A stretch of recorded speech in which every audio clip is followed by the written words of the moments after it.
बिस्मिल्लाहिर्रहमानिर्रहीम। अस्सलाम वालेकुम। My name is Zeeshan Khalid और हम प्रोफेशनल प्रैक्टिसेस कोर्स का आज लेक्चर 3 स्टार्ट करने जा रहे हैं, जिसमें हम professional ethics and code of ethics की बात करेंगे कि एक जो प्रोफेशनल है उसे उसमें क्या क्या एथिक्स होने चाहिए, और कोड ऑफ एथिक्स जो डिफरेंट ऑर्गेनाइजेशंस हैं और as a computer science student या सॉफ्टवेयर इंजीनियरिंग स्टूडेंट्स जो हमारी गवर्निंग बॉडीज़ हैं उन्होंने क्या क्या कोड ऑफ एथिक्स बनाए। जैसे IEEE के क्या कोड ऑफ एथिक्स हैं, ACM के कोड ऑफ एथिक्स क्या हैं। सबसे पहले हम इनका इंट्रोडक्शन देखेंगे, उसके बारे में इस लेक्चर में IEEE कोड ऑफ एथिक्स के बारे में बात करेंगे। नेक्स्ट लेक्चर में ACM कोड ऑफ एथिक्स और एप्लीकेशंस के किस तरीके से एक प्रोफेशनल को अपनी लाइफ में या अपने वर्किंग एरिया में वो कोड ऑफ एथिक्स किस तरह से अप्लाई करने होंगे। अब इसके इंट्रोडक्शन के बारे में देखेंगे। सबसे पहले लॉ की बात करेंगे। रूल्स दैट मेंटेन और prohibit certain behaviour in society. अब हम लॉ क्यों पढ़ें, मॉरल वैल्यूज़ क्यों पढ़ें, क्योंकि एथिक्स के अंदर हमने लास्ट लेक्चर में भी देखा कि ethics are above law and moral values. तो लॉ क्या होता है? कोई भी लॉ हमारी गवर्नमेंट ने सेट किया है कि जैसे आजकल लॉ है कि आपने मास्क के बगैर बाहर नहीं निकलना, तो अगर हम उसे फॉलो नहीं करेंगे तो हमें उसकी पनिशमेंट मिलेगी, उसका कोई ना कोई हमें जुर्माना होगा। तो इस तरह के लॉज जो होते हैं डिफरेंट ऑर्गेनाइजेशन के अंदर भी होते हैं कि टाइम पे आएँ टाइम पे जाएं, तो इन लॉज को हम लॉ कहते हैं।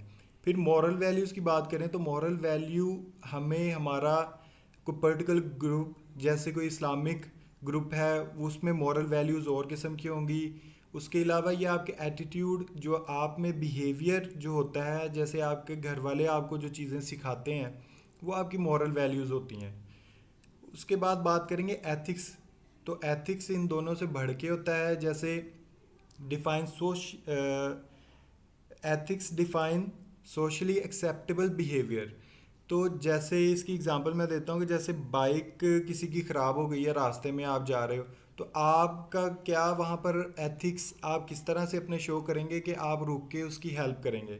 ना तो ये रूल्स में है कहीं पे कि आपको किसी की हेल्प करनी चाहिए।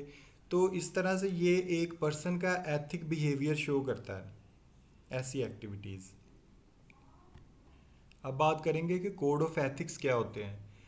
Established by various professional organisations. Different organisations ने अपनी ऑर्गेनाइजेशन के वर्कर्स के लिए, प्रोफेशनल्स के लिए कुछ कोड ऑफ एथिक्स को सेट किया होता है। उसका फ़ायदा क्या होता है? Produce a positive effect on judgement. जो एम्प्लॉयज़ होते हैं, जो प्रोफेशनल्स होते हैं उस ऑर्गेनाइजेशन के अंदर, उनके जजमेंट पे वो इफ़ेक्ट करते हैं, उनके बिहेवियर पे, उनके एटीट्यूड पे वो एथिक्स जो हैं वो इम्पेक्ट करते हैं कि किस तरह से वो पॉजिटिव वे में जजमेंट कर सकें। Establishes responsibility of professional to act ethically according to the policies and procedures of their employers, professional organization and law of society। और ये प्रोफेशनल की जो आप कह सकते हैं कि उसकी रिस्पॉन्सिबिलिटी ज़ाहिर करता है कि किस तरह से उसने एक्ट करना है according to the policies and procedures of उस ऑर्गेनाइजेशन के पॉलिसीज़ और प्रोसीजर्स को किस तरह से वो फॉलो करेगा, और साथ जो उसके एम्प्लॉयज़ हैं उनके साथ किस तरह से वो बिहेव करेगा। तो ये ethic code of ethics define करते हैं। अगर वो प्रोफेशनल है उसको कोड ऑफ एथिक्स को फॉलो करना पड़ेगा। Organisation assume responsibility to develop, disseminate and enforce policies। तो जो ऑर्गेनाइजेशंस हैं उनकी ये रिस्पॉन्सिबिलिटी है कि वो कोड ऑफ एथिक्स को डेवलप करें, क्योंकि जब भी कोई ऑर्गेनाइजेशन की बात करेंगे और कोड ऑफ एथिक्स की बात करेंगे तो कोड ऑफ एथिक्स हमेशा जो ऑर्गेनाइजेशन है वही डेवलप करती है और उसको एनफोर्स करवाती है, ताकि जो डिफरेंट उसमें ऑर्गेनाइजेशन में वर्कर्स हैं या प्रोफेशनल्स वर्क कर रहे हैं तो वो उसको फॉलो करें। अब कोड ऑफ एथिक्स के गोल्स के बारे में अगर बात करें तो कोड ऑफ एथिक्स हम या ऑर्गेनाइजेशन क्यों बनाती है, उसके गोल्स क्या हैं, उसका फ़ायदा क्या है। Provides an aid to individual decision making. ये इंडिविजुअल डिसीजन मेकिंग के अंदर हेल्प करती है एक प्रोफेशनल को किस तरह से किसी सर्टन कंडीशन के अंदर क्या एक्ट करना चाहिए, किस तरह से एक्ट करना चाहिए, ये उसके अंदर हेल्प आउट करते हैं code of ethics. Presentation addresses 9 different cases with some overlap. यहाँ पर आपको डिफरेंट 9 केसेस दिखाए गए हैं जो कि इसके साथ साथ गोल्स जो हैं एथिक्स के, ये चीज़ें भी प्रोवाइड करते हैं। इंटेलेक्चुअल प्रॉपर्टी आ जाती है जिसमें privacy, confidentiality, professional quality, fairness of discrimination, liability, software risk, conflict of interest, unauthorized access to computer system. तो ये कुछ गोल्स हैं जो कि कोड ऑफ एथिक्स के जो हमें प्रोवाइड करते हैं, या एक प्रोफेशनल को वो हेल्प आउट करते हैं टू बीइंग अ प्रोफेशनल। अब हम बात करेंगे IEEE कोड ऑफ एथिक्स क्या है। IEEE institute of electrical and electronics engineering को बोलते हैं। तो IEEE एक गवर्निंग बॉडी है, एक वर्ल्ड्स लार्जेस्ट ऑर्गेनाइजेशन है जो कि engineers, software engineering, computer science students के लिए गवर्निंग बॉडी है। तो वो क्या कोड ऑफ एथिक्स प्रेजेंट करते हैं, जिनका एक्शन क्या है पब्लिकली। बात पहले हम एक्शन देखेंगे, फिर प्रोडक्ट देखेंगे, फिर पीयर्स देखेंगे, फिर उनका सेल्फ क्या इम्पैक्ट है कि एक प्रोफेशनल पे वो सेल्फली क्या इम्पैक्ट करते हैं। तो पहले पब्लिक के बारे में बात करेंगे। Software engineers shall act consistently with the public interest. Software engineers shall act in a manner that is in the best interest of their client and employer, consistent with the public interest। अब जब एक organisation के अंदर कोई software engineer work कर रहा है as a professionally, तो उसने क्लाइंट और एम्प्लॉयर्स को तो देखना है, मतलब क्लाइंट की जो रिक्वायरमेंट्स है उसको फुलफिल कर रहा है। बेस्ट इंटरेस्ट होना चाहिए उसमें क्लाइंट का और एम्प्लॉयर का भी, और इनके साथ साथ पब्लिक इंटरेस्ट भी, मतलब कि क्लाइंट और एम्प्लॉय को तो वो बेस्ट अपना दे रहे हैं, जो भी उनका बिहेवियर है या उनको जो फैसिलिटीज़ प्रोवाइड कर रहे हैं, ठीक है। उसके साथ साथ जो प्रोडक्ट या कोई चीज़ वो जो बना रहे हैं या जो भी सर्विसेज प्रोवाइड कर रहे हैं वो पब्लिक इंटरेस्ट में भी होनी चाहिए, उसका कंसर्न पब्लिक इंटरेस्ट में भी होना चाहिए। नेक्स्ट हम बात करेंगे IEEE code of ethics product के बारे में।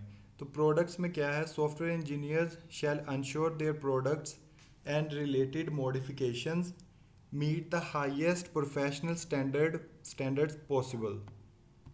आप जो भी प्रोडक्ट बना रहे हैं या उसे मॉडिफाई कर रहे हैं तो उसको हाईएस्ट रैंकिंग, हाईएस्ट स्टैंडर्ड्स को मीट करना चाहिए आपके प्रोडक्ट को। नेक्स्ट हम बात करेंगे IEEE code of ethics hierarchy में क्या आ जाता है, जजमेंट और मैनेजमेंट।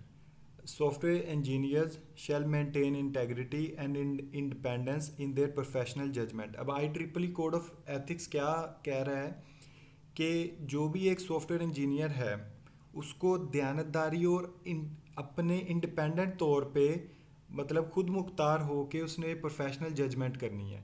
मतलब उसमें किसी का इन्फ्लुएंस नहीं होना चाहिए, उसका किसी रिश्तेदार का, किसी अपर पोस्ट का, किसी पॉलिटिशियन का कोई इन्फ्लुएंस नहीं होना चाहिए जजमेंट में, ठीक है। और मैनेजमेंट में क्या है, software engineering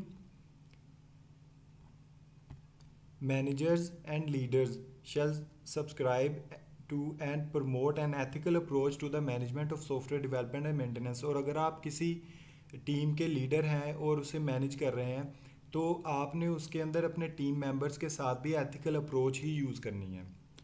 then IEEE code of ethics peers के बारे में, तो इसमें है professional. Software engineers shall advance the integrity and reputation of the profession consistent with the public interest. एक तो जो प्रोफेशनल जो सॉफ्टवेयर इंजीनियर है उसने अपने प्रोफेशन को एक एडवांस इंटेग्रिटी और रेपुटेशन उसकी कम नहीं होने देनी अपने प्रोफेशन की, और हमेशा उसको रेपुटेशन और इंटेग्रिटी कंसिस्टेंट रखनी है पब्लिक इंटरेस्ट के साथ। और दूसरा क्या है कि अपने कोलीग्स के साथ सपोर्टिव रहना है और फेयर रहना है। Next IEEE code of ethics self के बारे में क्या कहते हैं, software engineers shall participate in life long learning regarding to the practice of their profession and shall promote an ethical approach to the practice of the profession. अब सिर्फ जो software engineer है उसने अपनी प्रैक्टिस एक तो उसने करनी ही है, जो भी उसका प्रोफेशन है जिस फील्ड में भी वर्क कर रहा है। सपोज अगर कोडिंग कर रहे हो आप तो आपने कोडिंग को तो एनहांस करना ही करना है, लेकिन उसके साथ साथ आपने एथिकल अप्रोच को भी इन्हांस करना है, अपनी लर्निंग को भी प्रमोट करना है। तो ये आपकी लाइफ लॉन्ग जो है उसके आपकी लाइफ लॉन्ग लर्निंग जो है आपके साथ साथ चलेगी, और ये एथिक्स भी आप में जैसे डेवलप हो जाएंगे तो ये लाइफ लॉन्ग आपके साथ रहेंगे। और आपको चीज़ों को जज करना और उनके बारे में सॉल्यूशंस प्रोवाइड करना, ये इन सब चीज़ों में ये कोड ऑफ एथिक्स आपको हेल्प करेंगे। तो principles of IEEE code of ethics हम कह सकते हैं कि एक्ट इन पब्लिक इंटरेस्ट है, कि जो भी आपका एक्ट है वो पब्लिक इंटरेस्ट में हो। Act in interest of clients and employees, के जो भी आपका इंटरेस्ट है, सॉरी, जो भी आपका एक्ट है वो क्लाइंट और एम्प्लॉयज़ को फ़ायदा पहुंचाने के लिए हो। प्रोड्यूस क्वालिटी प्रोडक्ट्स, आपके जो प्रोडक्ट्स हैं वो हाई स्टैंडर्ड्स को मीट करें। मेंटेन इंडिपेंडेंट जजमेंट, आपने किसी प्रेशर में, किसी भी फ्रेंड की इन्फ्लुएंस से आपने जजमेंट नहीं करनी, बल्कि आपने अपनी जजमेंट करनी है। मैनेज एथिकली, आप कोई टीम को लीड कर रहे हो तो आपने उन्हें मैनेज करना है और एथिकली मैनेज करना है। प्रोटेक्ट इंटेग्रिटी ऑफ प्रोफेशन, अपने प्रोफेशन की इंटेग्रिटी को प्रोटेक्ट करना है आपने। सपोर्ट कोलीग्स को अगर कोई हेल्प चाहिए तो उनके वे में आपने एथिकल अप्रोच के साथ उनको हेल्प आउट करना है, उनको सजेशंस देनी है। परस्यू लाइफ लॉन्ग लर्निंग, तो लाइफ लॉन्ग लर्निंग मतलब एक प्रोफेशनल को कभी भी लर्निंग को नहीं छोड़ना, आपने अपनी लर्निंग को एनहांस करते रहना है लाइफ लॉन्गली। तो आज के लिए इतना ही। नेक्स्ट हम अपने लेक्चर में पढ़ेंगे कि ACM के कोड ऑफ एथिक्स क्या हैं और applications of code of ethics क्या हैं। तब तक के लिए अल्लाह हाफिज़।